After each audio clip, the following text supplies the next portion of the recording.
ஒரு ஆண்டர்பிரினருக்கு இருக்க வேண்டிய ரொம்ப முக்கியமான ஒரு குவாலிட்டி பெர்சிவரன்ஸ்.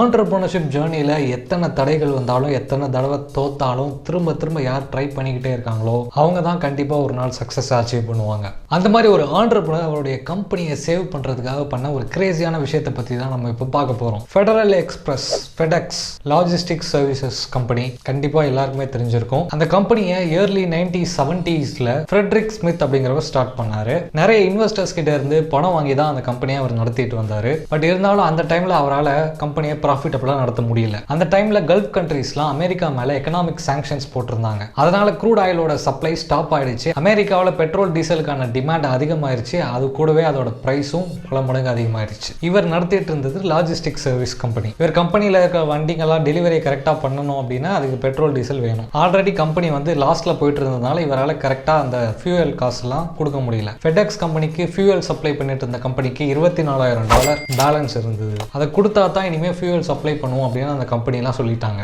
ஆனால் கம்பெனியோட அக்கௌண்ட்ல வெறும் $5,000 மட்டும்தான் இருந்தது. அன்னைக்கு ஃப்ரைடே இவர் மண்டேக்குள்ள அந்த காசை செட்டில் பண்ணி ஆகணும், இல்லைன்னா ஃபியூயல் சப்ளையை ஸ்டாப் பண்ணிடுவாங்க. ஃப்ரெட்ரிக் இன்வெஸ்டர்ஸை அப்ரோச் பண்ணும்போது யாருமே இதுக்கு மேலே காசு கொடுக்கறதா இல்லை அப்படின்னு சொல்லிட்டாங்க. ஸோ ரொம்பவே ஒரு கிரிட்டிக்கலான சுச்சுவேஷனில் அவர் ஒரு கிரேசியான ஒரு விஷயத்தை பண்ணார். அவர் கம்பெனியில் இருந்த $5,000 எடுத்துக்கிட்டு நேராக லாஸ் வேகாஸ் போனார். லாஸ் வேகாஸில் நிறைய கேசினோஸ் இருக்கும். சாட்டர்டே சண்டே 2 நாளும் அங்க இருக்கிற கேசினோஸ்ல அவர் கொண்டு போன காசை வச்சு கேம்லிங் பண்ணாரு. அப்படி கேம்லிங் பண்ணியே அவர் கொண்டு போன $5,000 $27,000 மாத்திட்டாரு. அதுக்கப்புறம் மண்டே திரும்ப ஃபியூயல் காசுலாம் செட்டில் பண்ணிட்டாரு. அதுக்கப்புறம் புது ரவுண்ட் ஆஃப் இன்வெஸ்டர்ஸ் கிட்ட இருந்து $11 மில்லியன் ரைஸ் பண்ணி அவர் கம்பெனியை நடத்த ஆரம்பிச்சு ப்ராஃபிட்டபிளா கொண்டு போனாரு. அவர் கேம்லிங்ல ஜெயிச்சதுக்கு காரணம் லக்கு தான். அவர் நினைச்சிருந்தா அந்த $5,000 வச்சுட்டு சும்மாவே உட்கார்ந்துட்டு இருந்திருக்கலாம். ஆனா சின்னதா ஒரு ட்ரை பண்ணி பார்ப்போமே அப்படின்னு ஒரு டெசிஷன் ஒன்று எடுத்தாரு இல்லையா? அந்த குவாலிட்டி தான் ஒரு ஆண்டர்பிரினருக்கு தேவை. எந்த பக்கம் எண்டு கார்டு போட்டாலும் மாத்தி ஏதாவது ஒரு வழியில் ட்ரை பண்ணி பார்த்துக்கிட்டே இருக்கணும். ஃப்ரெட்ரிக் ஸ்மித் கிட்ட இருந்து ஆண்டர்பிரினர்ஸ் எல்லாரும் கற்றுக்க வேண்டிய ஒரு முக்கியமான விஷயம் அது. இன்னைக்கு நம்ம வீடியோவில் பார்த்த விஷயங்கள் எல்லாமே உங்களுக்கு ரொம்பவே யூஸ்ஃபுல்லாக இருந்திருக்கும்னு நான் நம்புறேன். இந்த வீடியோ உங்கள் டைமுக்கான ஒரு வேல்யூவை கிரியேட் பண்ணிருச்சு அப்படின்னு நம்பினீங்கன்னா இந்த வீடியோவை உங்கள் ஃப்ரெண்ட்ஸ் அண்ட் ஃபேமிலிஸ்க்கு ஷேர் பண்ணுங்க. நான் மறுபடியும் வேறு ஒரு இன்ட்ரெஸ்டிங்கான வீடியோவில் வந்து உங்களை பார்க்குறேன். Until then, bye from